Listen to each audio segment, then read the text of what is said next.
Mesdames et messieurs, bonjour, bienvenue dans cette vidéo. Donc aujourd'hui, au sujet du jour, mis à part le confinement qu'on subit tous, alors il y a deux façons de le subir. La première, c'est de s'instruire, et la deuxième, c'est Netflix. Donc soit vous choisissez entre Netflix for You, et donc j'en fais partie, et vous allez pouvoir écouter ce que j'ai à vous dire, et si je peux me permettre, essayer de vous faire progresser, ou alors acheter du popcorn, et vous avez Netflix pour essayer de regarder des séries qui vous apporteront absolument rien, mis à part passer 1h30 à rien faire.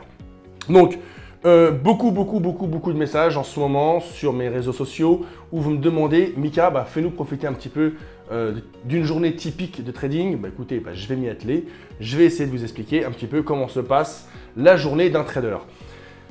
Alors vous pensez bien qu'avant de faire une vidéo, je me suis plus ou moins documenté, j'ai plus ou moins regardé ce qui se passait sur YouTube et je vous souhaite un bon courage à vous tous avec ces vidéos clichés qu'on voit sur la vie d'un trader gagnant.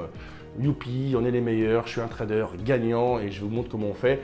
Alors, je pense que ce qui vous a plu en moi, c'est que je fais un peu la différence. Je ressemble plus à tout le monde plutôt qu'à ce qu'on a envie de vous expliquer ou ce qu'on a envie de vous démontrer ou plutôt l'image qu'on veut vous donner d'un trader, un homme trader, genre c'est Superman ou Spiderman, absolument pas. Vous avez des choses à faire, vous avez, si je peux me permettre, des habitudes à avoir sans rentrer pour autant dans une routine. Alors quand vous voyez la routine d'un trader, je respecte tout le monde, mais bon, je pense que ça décale un petit peu par rapport à la réalité, ça devient de la science-fiction. Donc surtout qu'à côté de cette routine, vous avez ce cliché du trader qui va en boîte jusqu'à des heures pas permises, qui dépense de l'oseille en jetant l'argent par les fenêtres. Alors vous voyez, ça fait deux poids, deux mesures. Donc moi, je vais vous expliquer comment moi je vois les choses, comment moi je fais pour gagner quand je gagne, et comment moi je réagis quand je perds, et surtout quelles sont mes habitudes, quelles sont ma routine, justement, et je vais essayer de vous convaincre que de rentrer dans une routine, c'est pas forcément bon, parce qu'au-dessus de la routine, vous avez la discipline. Et moi, je suis assez discipliné, je suis rigoureux. Vous avez pu remarquer, pour ceux qui me suivent depuis le début, ça fait 3-4 ans, c'était très rare que vous ne me voyez pas, on vous envoie un message à 7h30, 8h. Pourquoi? Parce qu'il faut être présent à 8h00.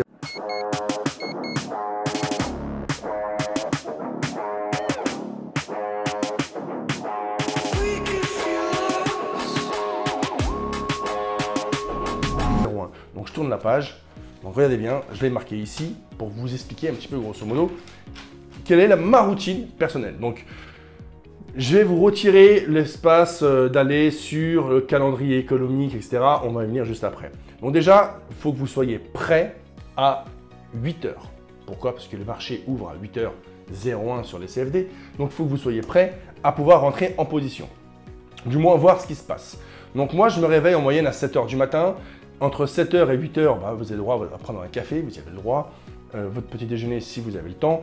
Et surtout, c'est votre meilleur moment, si je peux me permettre, parce que c'est un moment à vous. C'est silencieux dans la maison, tout le monde dort normalement. Bon, moi, c'est pas trop mon cas, parce qu'il y a les gamins, etc. Mais bon, pour ceux qui peuvent se permettre de s'isoler, c'est un bon moment, parce que vous pouvez voir ce qui s'est passé sur les marchés, sur le Forex. Vous pouvez regarder les corrélations avec les indices. Moi, j'ai toujours un coup d'œil sur le Dow Jones, parce que c'est le patron, c'est lui qui choisit. En fonction de ce que fait le Dow Jones, fera le CAC 40 à l'ouverture, l'Espagne, le DAX. Ils suivent tous le Dow Jones plus ou moins. Donc vous voyez, vous avez des heures très importantes et je vais vous les citer. Vous avez 8 heures, c'est l'ouverture des CFD, donc c'est très important. Ensuite, vous avez 9 heures. Donc entre 8h et 9h, à vous de vous éduquer, à vous de faire en sorte de passer du temps. Donc ce temps-là, moi, je le passe sur les réseaux et sur les écrans. Pourquoi? Parce que je regarde la tendance, elle est plutôt haussière, baissière aux ouvertures. Ensuite, le rendez-vous principal pour nous autres Européens, c'est 9h. Pourquoi? À 9h, vous avez les institutions financières qui rentrent en compte et qui rentrent dans le game. Donc là, oui, c'est très important. À partir de 9h, il y a beaucoup de décalage. Ça peut beaucoup bouger. Donc, il faut vraiment être présent pour pouvoir rentrer ou sortir de position. Il faut savoir prendre les bonnes décisions, admettre qu'on s'est trompé, se replacer, admettre zapper la journée, je ne sais pas. Bref, 9h, c'est un rendez-vous à ne pas manquer. Si vous ne pouvez pas être là devant, au moins regardez derrière votre ordinateur ou derrière votre téléphone, regardez au moins la tendance par rapport à vos placements. J'insiste, si vous prenez une position entre 8h et 9h, vous devez être présent à 9h. Il n'y a pas de je m'en vais, je vais faire du sport à 9h au moment où tout le monde rentre. C'est pas possible. Ensuite, normalement, vous remarquerez qu'à partir de 10h30, 11h, il ne se passe plus rien. c'est la grande pause. Donc là, à vous de vous éduquer, à vous de trouver du temps, et là, c'est là où j'interviens, pour sortir de votre train-train quotidien. Rester assis sur un écran, ça va vous provoquer du bide, mal à la nuque, des problèmes musculaires, mal au dos. Le temps fera que vous allez devenir une victime, vous allez devenir solitaire, aigri, orgueilleux, prétentieux, vous allez perdre la forme. Bon, par contre, vous risquez d'avoir de l'oseille quand ça se passe bien. Par contre, vous risquez surtout de perdre votre femme, perdre votre famille, perdre votre passion, perdre vos amis. En fait, pour le trader, être confiné chez soi pendant 45 jours, c'est easy.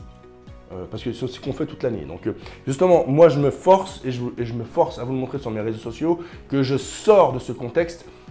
Obligez-vous à faire du sport.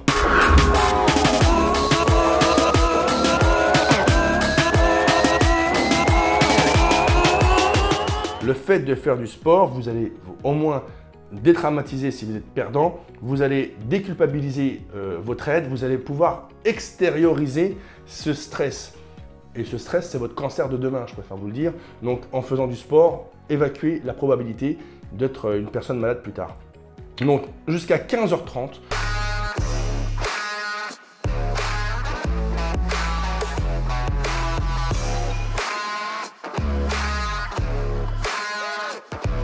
vous avez plus ou moins la possibilité de pouvoir faire autre chose. 15h30 quand c'est l'heure d'été, sinon c'est 14h30, en ce moment c'est 14h30. Vous avez jusqu'à 14h30 jusqu'aux arrivées officielles des marchés américains. Donc les Américains rentrent en lice et souvent, soit ils sauvent toute l'Europe, soit c'est une marée de sang. Parce que quand ça se baisse, quand ça se casse la gueule côté européen, quand les Américains ouvrent à la baisse, c'est une marée de sang. Vous devez être présent à 15h30 comme vous l'êtes à 9h. C'est impératif. En 3 ans que je suis avec vous, et plus, je n'ai jamais, presque jamais perdu un 15h30. Je suis toujours là, sur Telegram, sur Snap, je suis toujours présent. Ensuite, pour faire un récapitulatif de la journée, vous avez 17h. Très important, c'est la clôture des marchés officiels, donc la sortie des officiels du marché européen. Donc c'est 17h, soyez présents pour pouvoir noter les taux du CAC 40, du DAX, des actions européennes que vous suivez et vous pouvez ensuite, avec un fichier Excel, marquer et faire votre propre graphique. Je vous en reparlerai quand je vous expliquerai comment je trade les overnight, ça sera une autre vidéo. Vous pouvez écrire sur un fichier Excel chaque ouverture de 9h pour les actions et chaque fermeture de 17h. Pareil pour les indices, ça va vous donner votre propre graphique. Et là, vous pouvez voir si votre action a plutôt tendance à se stabiliser, à gagner en profit, à s'effondrer, etc., etc. Ensuite, vous avez du temps, beaucoup de temps, entre 17h et 22h, parce que c'est la fermeture des marchés des CFD à 22h. Donc, entre 17h et 22h, vous avez libre choix. Vous pouvez regarder des vidéos, vous pouvez vous amuser, vous pouvez faire du sport, vous pouvez faire plein de trucs différents. Vous pouvez éventuellement commencer à vous instruire, prendre la e-formation, pourquoi pas, et vouloir progresser. Je vous invite surtout, pendant ce laps de temps où vous avez du temps, à préparer votre journée du demain. Donc entre 17h et 22h, écoutez les news, écoutez la télé, écoutez la radio, mais ne regardez pas la télé. Ne la regardez pas parce qu'il y a des conneries. Par contre, c'est intéressant les conneries qui font croire aux gens ou qui disent aux gens.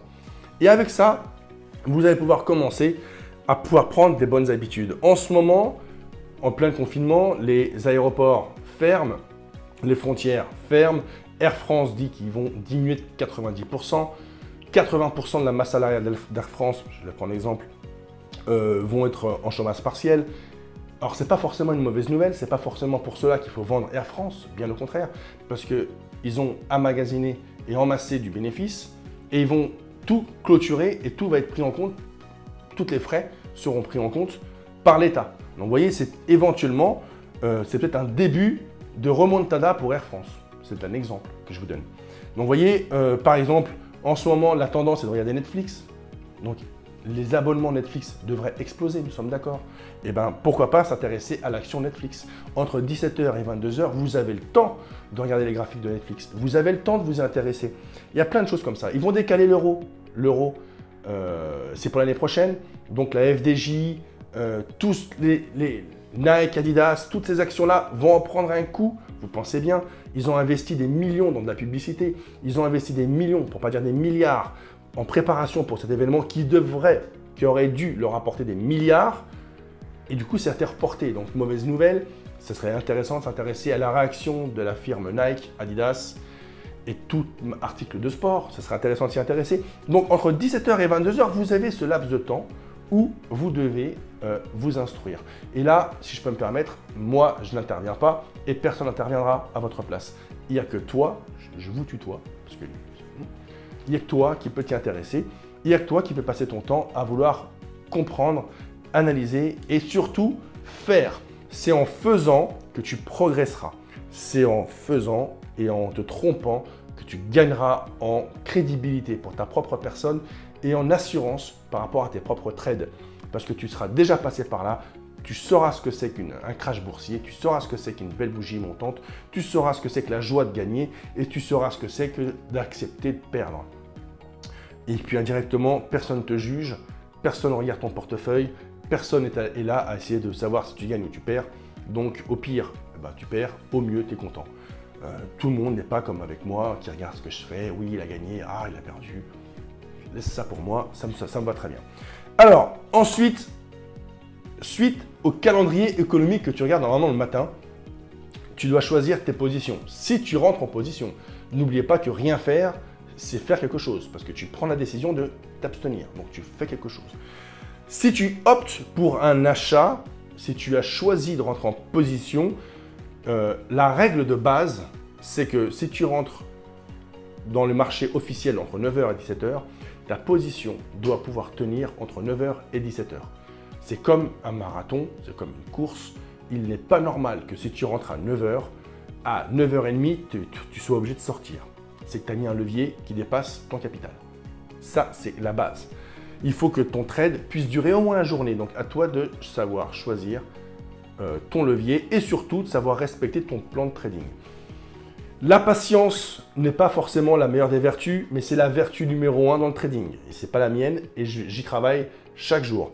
Si tu choisis de rentrer à un point donné, donc je vais prendre l'exemple de Greg, il était acheteur, ça fait 6 mois là, qu'il était acheteur Dow Jones à 20 000.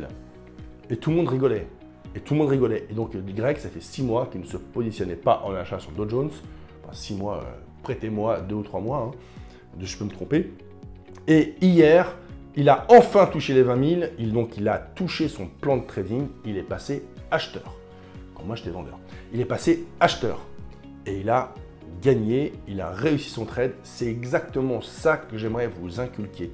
Apprenez à être sûr de votre analyse. Quand vous décidez de rentrer en position, vous vous calez dessus, vous ne bougez pas. Et lui, il avait dit 20 000, j'achète, ça touchait les 20 000, il appuie sur le bouton, il a acheté. Bravo Greg. Donc voilà, après, dites-vous que chaque grande décision que vous prenez dans votre vie, que ce soit dans le trading, avant de vous marier ou ce que vous voulez, vous devez le faire avec la tête froide. La tête froide, il n'y a pas 36 solutions de le faire, c'est de savoir vous évader, évacuer. Alors, le meilleur moyen, c'est de faire du sport.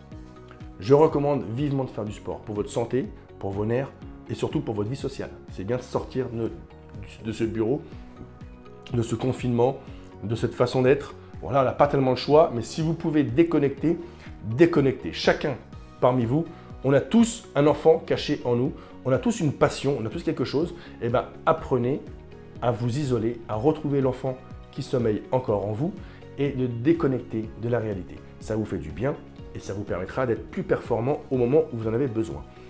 Je dis être plus performant, pourquoi? Parce que lorsqu'il y a une grosse réunion qui a lieu à 19h, c'est comme un gros combat qui a lieu à 20h. On ne vous demande pas d'être prêt à combattre à midi. On vous demande d'être prêt à combattre à 20h. Donc, gardez vos forces, gardez votre patience. S'il y a une réunion BCE à 14h, pourquoi vous voulez rentrer en position à 9h? Ça sert strictement à rien.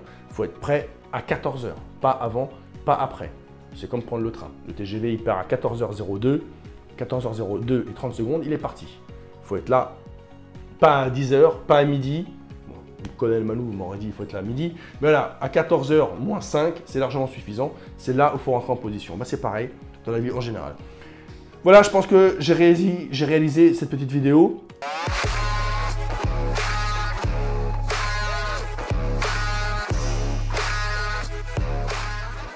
avec l'aide de Hugo. J'espère que ça vous plaira et que vous m'en donnerez pas mal de bons commentaires. Merci beaucoup. Vive la France et vive la République. Bon confinement à tous. Au revoir. T'as aimé ou pas?